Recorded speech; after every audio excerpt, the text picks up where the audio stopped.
welcome back to Castle Claire. I did miss last week, and I'll admit that was definitely my fault. But we do have 2 crafts this week. So we're making God's eyes, and then we're pressing flowers for next week's craft. So, yeah.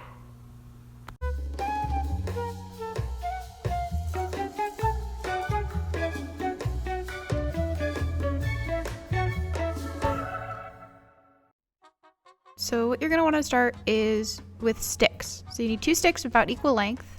So here's me going around looking for sticks. The best ones to find are ones that are like straight and kind of thick a little bit. So I'm looking for sticks. I can snap them in half usually because then you can get 2 even sticks. Here's me finding the perfect stick. Now that we have our 2 sticks, you're gonna need some yarn. So a good 1 skein isn't gonna be enough. You're not gonna need that much.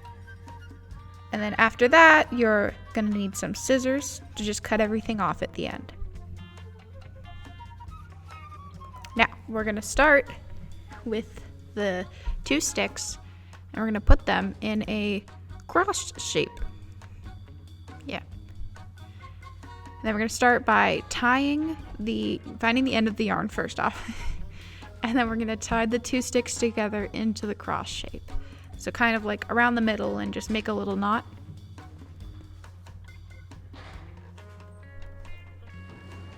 Just like that. There you go.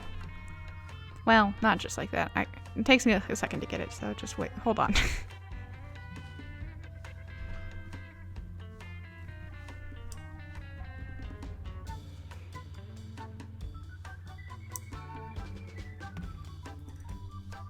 Almost there. Okay. Did we do it? We did it! Perfect. Okay, so now you're going to take your yarn and you're going to start by wrapping it all the way around the stick and then rotating it and wrapping it all the way around the next stick. So the idea of this is that you wrap it around and then you have a length of yarn that goes straight over. So it will create kind of the God's eye pattern. So you're just going to wrap them completely circular once around each of the sticks and just keep rotating them. So you just keep doing that and then it'll look kind of terrible at first, but it should quickly kind of come to form a pattern after you get past the first couple times around, because then it'll start actually looking like it's supposed to.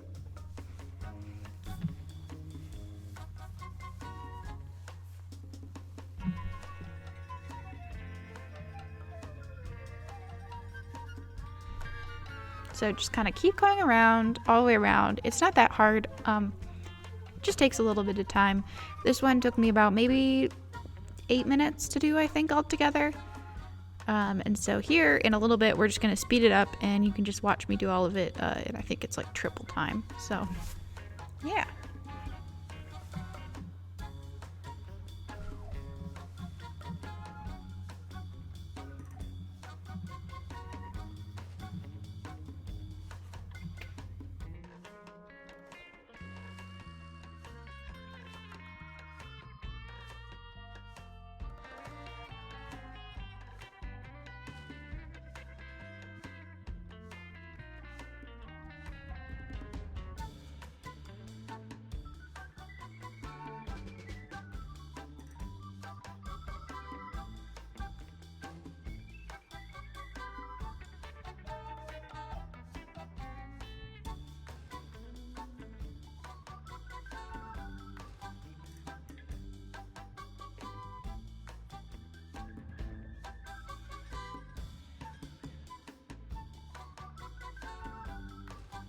So when you've gotten to the point where you want your God's eye to end, you're going to just snip off the rest of the skein from the yarn that you're using and tuck it under. And so we're going to tie it off so it doesn't unravel.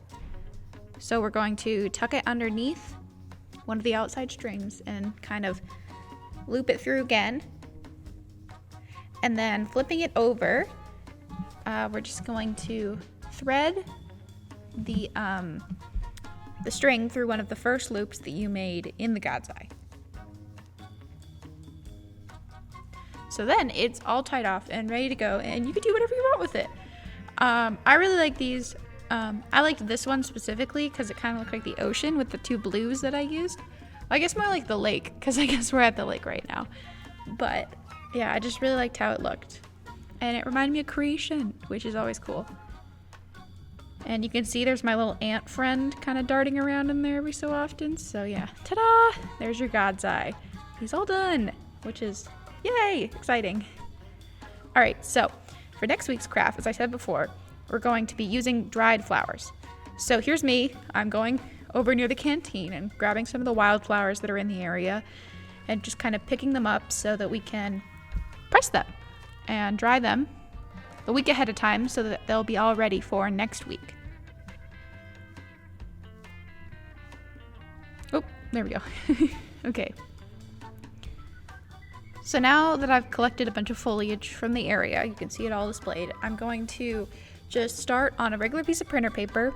I just started laying my flowers on top of it. So you kind of want to keep a little bit separate and like keep a little bit of room on the sides of them because they're going to like smush down a little bit. So yeah, the lavender smelled really good. But yeah, it's going to get a little bit messy maybe here and there, but it's going to end up really looking cool. So here are some I think these are technically weeds, but I thought they looked cool. So we're going to be pressing them anyways. But basically, I just arranged as many as I could onto this piece of paper. I ended up with all of the flowers that you can see on screen. It ended up taking me 3 pieces of paper to fit them all onto there. And so yeah, so once you just kind of fit them on there, just keeping a little bit of space around the sides so that they don't connect together, then you should be good. So after you have all of them laid out and everything, and then I'm going to mess with them a little bit just so they're good, because you don't want to touch them after you start pressing them. You kind of just want to let them sit there. So next, I'm going to just put another piece of regular printer paper right over the top. So it's going to kind of make a little sandwich. And that's just kind of to protect the book and kind of absorb any the weird juice that comes off. And then we're going to put some heavy books on top. So I went into the worship closet and I found some heavy books that we don't really use anymore. So I put this book and then 4 hymnals on top of it.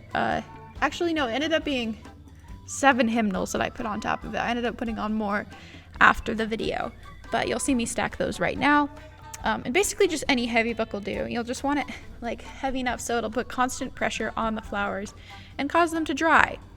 So yeah, that's it for this week. Make sure to tune in next week to watch the next craft. And if you want to do that craft, make sure you dry your flowers. Follow Camp Cross on all the social medias.